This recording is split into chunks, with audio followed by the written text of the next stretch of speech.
নমস্কার, আমি পার্থসারথী মুখোপাধ্যায় আর আপনারা দেখছেন সঙ্গে পার্থসারথী। অনেকেই জিজ্ঞেস করছেন, অনেকেই জানতে চাইছেন, চায়ের আড্ডায় অবসর সময়ে বন্ধু বান্ধবদের মধ্যে আলোচনা চলছে, তৃণমূল দলটা কি শেষমেশ উঠেই যাবে? বিধানসভা নির্বাচনে ভরাডুবির পর তৃণমূল কংগ্রেসের একেবারে কঙ্কালটুকু বেরিয়ে এসেছে।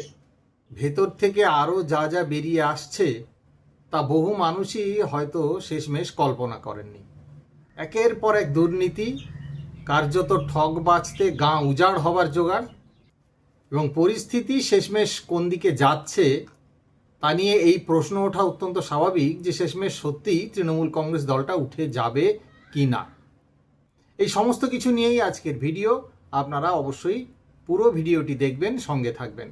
তার আগে অবশ্যই বলবো, যারা ইতিমধ্যেই আমার চ্যানেল সাবস্ক্রাইব করেছেন তাদেরকে আন্তরিক কৃতজ্ঞতা জানাই।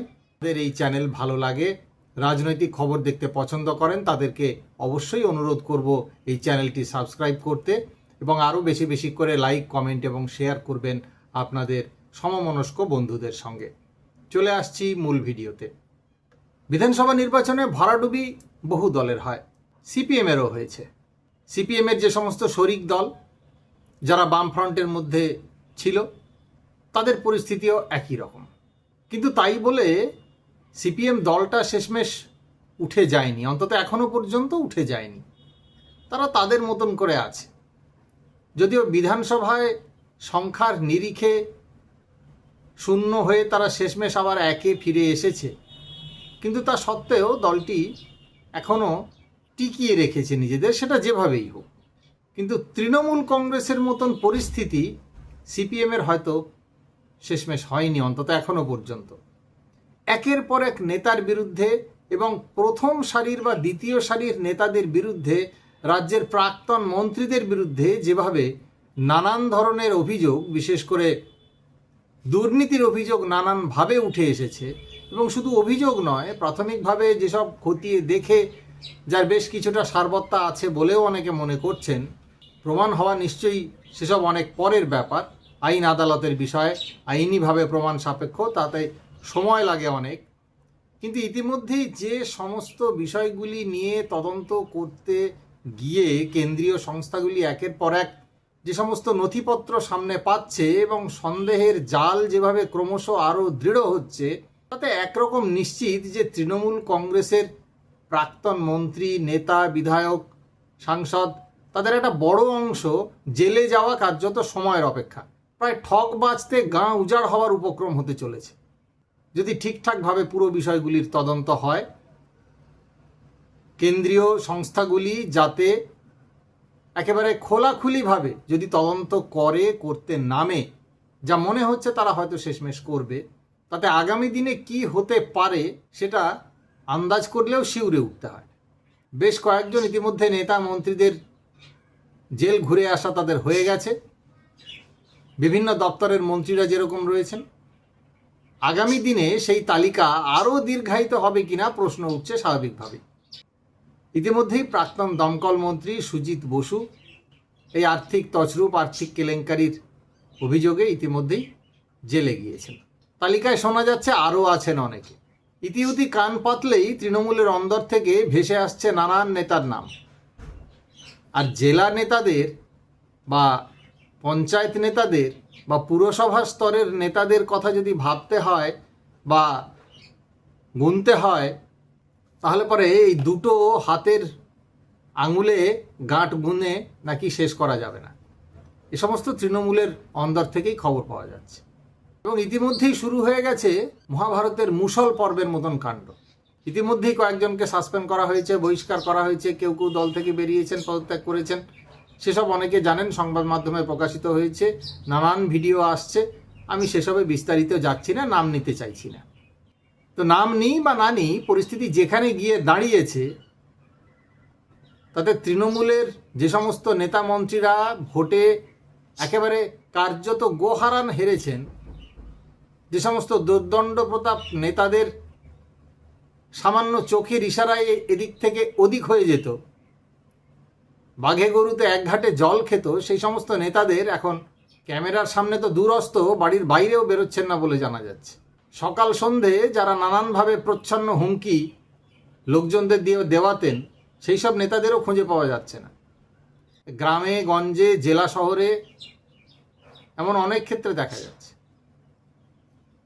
অনেকে বলছেন ঘনিষ্ঠরা যে হেরে যাওয়া নেতারা শোকে এতটাই মুহ্যমান হয়ে পড়েছেন যে তারা জনসমক্ষে বা সাংবাদিকদের সামনে, সংবাদ মাধ্যমের সামনে, টিভি ক্যামেরার সামনে তারা আসছেন না। তো এতটা যে শোকে মুহ্যমান হয়ে পড়বার মতন পরিস্থিতি হবে সেটা তারা আগে বুঝতে পারেননি। কেন এমন অবস্থাটি হলো? অনেকে বলছেন যে সব অভিযোগ নাকি প্রমাণ সাপেক্ষ। প্রমাণ সাপেক্ষ তো নিশ্চয়ই। ভারতে অভিযোগ প্রমাণ করতে গেলে কোর্টে সেটাকে প্রমাণ করতে হয় এবং আদালতেরও অনেকগুলি ধাপ আছে। নিম্ন আদালত, তারপরে হাইকোর্ট, হাইকোর্টের সিঙ্গেল বেঞ্চ, ডিভিশন বেঞ্চ, তারপরে সুপ্রিম কোর্ট ইত্যাদি নানান সুযোগ রয়েছে আইনি লড়াই করবার। সময়ও লাগে বিস্তর। কিন্তু ঘটনা হলো, চোখের সামনে যেসব নেতারা ফুলে ফেঁপে উঠলেন, কেউ 10 বছরে, কেউ মাত্র 15 বছরে,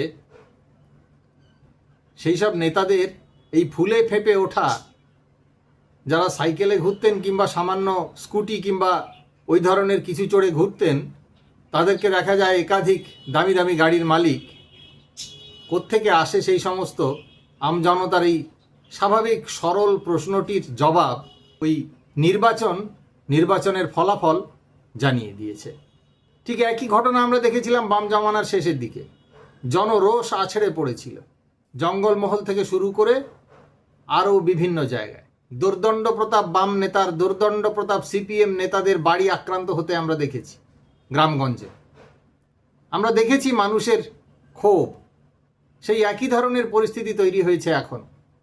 শুধুমাত্র পেশাদারি ম্যানেজমেন্ট সংস্থাকে দিয়ে ভোট বৈতরণী পার করা বা জনসাধারণের মন বোঝা, আমজনতার সঙ্গে যোগাযোগ রাখা এবং তার ফলাফল যে কি হতে পারে বা তাদেরকে সামনে রেখে কিভাবে ছড়ি ঘোরানো যেতে পারে, তার আদর্শ নমুনা বোধহয় তৃণমূল কংগ্রেসের নেতাদের একটা বড় অংশ দেখিয়ে গেছেন। এবং গোটা দলটি যে বিপুল জনসমর্থন নিয়ে মাত্র 15 বছর আগে ক্ষমতায় এসেছিল, 2011 সালের সেই ঐতিহাসিক ঘটনা, সেই বিপুল জনসমর্থন একেবারে হাওয়ায় মিলিয়ে যেতে সময় লাগলো না। এবং যে বিজেপির বিরুদ্ধে অজস্র অভিযোগ থাকা সত্ত্বেও, সংশয় থাকা সত্ত্বেও আমজনতা হাত উজাড় করে ভোট দিলেন। কেন ভোট দিলেন? প্রথম কথা, বিকল্প নেই।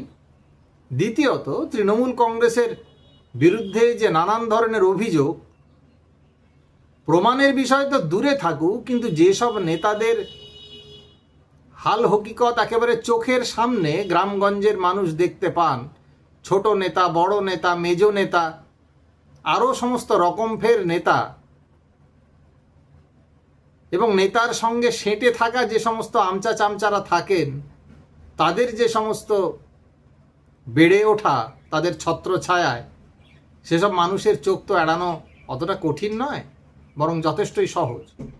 ফলে শেষমেশ তৃণমূল কংগ্রেস এই হেন পরিস্থিতি নিয়ে দলটা শেষমেশ তুলে দেবে, নাকি তাদের যেখান থেকে জন্ম হয়েছিল অর্থাৎ কংগ্রেসের সঙ্গেই তারা শেষমেশ মিলে যাবে কি না, সেই প্রশ্নটা ওঠা অনিবার্য এবং অত্যন্ত স্বাভাবিক। আমার ধারণা যে হয়তোবা পুরসভা ভোট, খুব দ্রুতই পুরসভা ভোট হতে চলেছে বলে খবর, এবং সেই পুরসভা ভোটেরও যা পরিস্থিতি ইতিমধ্যেই, সে কলকাতা পুরসভা থেকে শুরু করে একেবারে দূর মফস্বল পর্যন্ত বিভিন্ন জেলায়, সেই পুরসভা ভোটেও তারা হৃতগৌরব পুনরুদ্ধার করা তো দূরস্থ, ন্যূনতম সম্মানজনক জায়গাটুকুও ধরে রাখতে আদৌ সক্ষম হবে কিনা তা নিয়ে যথেষ্ট যদি কিন্তুর অবকাশ দলের মধ্যেই রয়েছে। দলের তরফে অতি আশাবাদী মানুষও আসন্ন পুরসভা ভোটে তৃণমূল কংগ্রেসের হয়ে বাজি ধরতে মোটেও সাহস পাচ্ছেন না। পরিস্থিতি এমন দাঁড়িয়েছে যে গ্রামেগঞ্জে দলের হয়ে কথা বলবার জন্য, প্রচারে যাওয়ার জন্য লোকজন খুঁজে পাওয়া যাবে কি না তা নিয়েও সংশয় দেখা দিয়েছে। কেমন লাগলো আজকের এই ভিডিও? ভালো লাগলে অবশ্যই মন্তব্য করে জানাবেন। ভুলবেন না লাইক, কমেন্ট এবং শেয়ার করতেও। আজ তাহলে এই পর্যন্তই। নমস্কার, ধন্যবাদ, ভালো থাকবেন।